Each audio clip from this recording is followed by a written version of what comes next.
Claro. Professor, frente ao agravamento da crise em 2014, com a queda mundial do preço das commodities, o governo Dilma parece ter ficado entre duas opções naquele momento.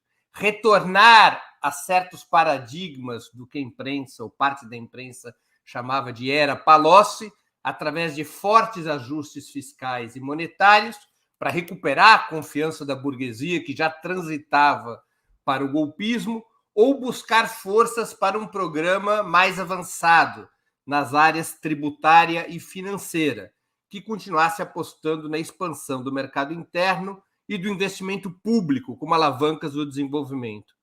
Qual a avaliação que o senhor faz desse debate aos olhos de hoje e do caminho adotado com a sua substituição no Ministério da Fazenda por Joaquim Levy? Aliás, as primeiras medidas de ajuste tomadas ainda no final de 2014 foram de sua autoria? Veja, 2014, o cenário econômico mundial estava muito ruim. Ele vem se deteriorando. 11, 12, 13, 14. Você vê, a China vem desacelerando, né?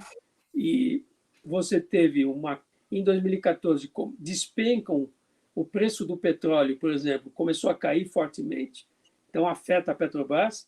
Em 2015 chegou a $25 o barril, saiu de 90 para $25.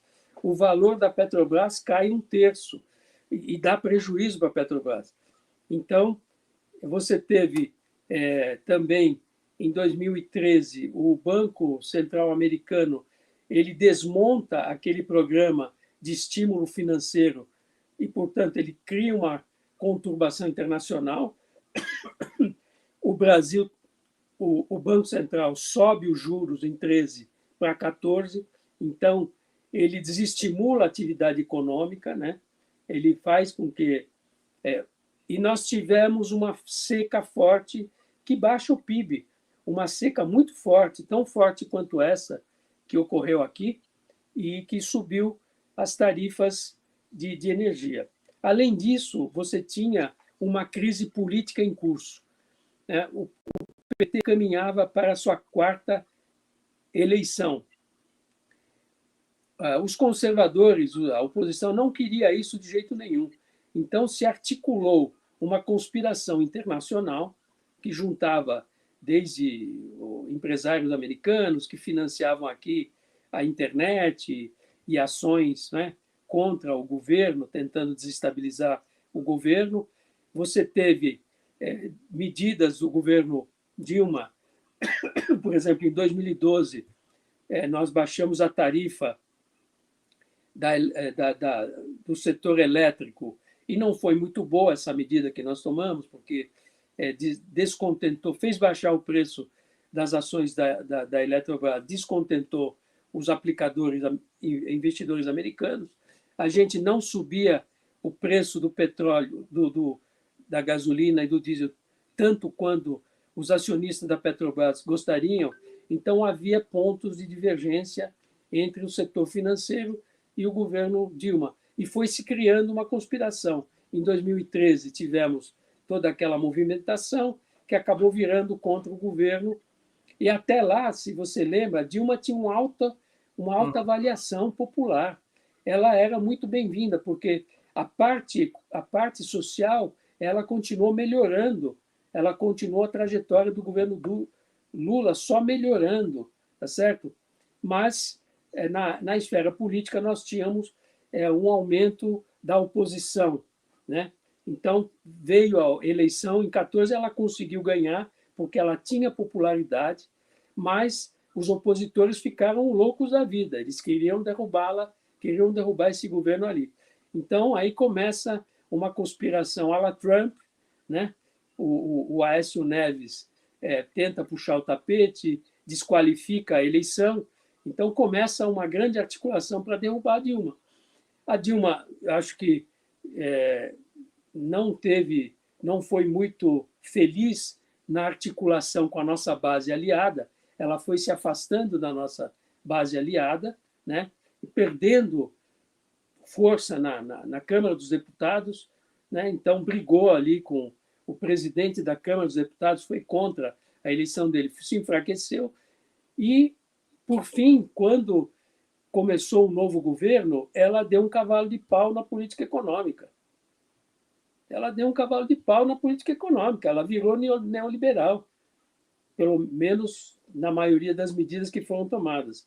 Colocou um neoliberal de carteirinha. É o retrato da escola de Chicago dos anos 80.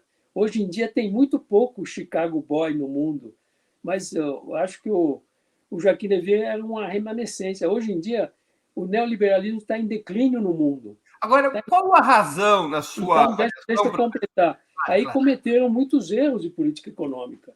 O governo cometeu erros. Subiu preço, deixou os preços subirem, liberou preços, porque achava que nós controlávamos os preços, que eu controlava os preços, tal. Não era verdade. Mas é claro que os preços administrados não cresciam acima de todos os outros preços.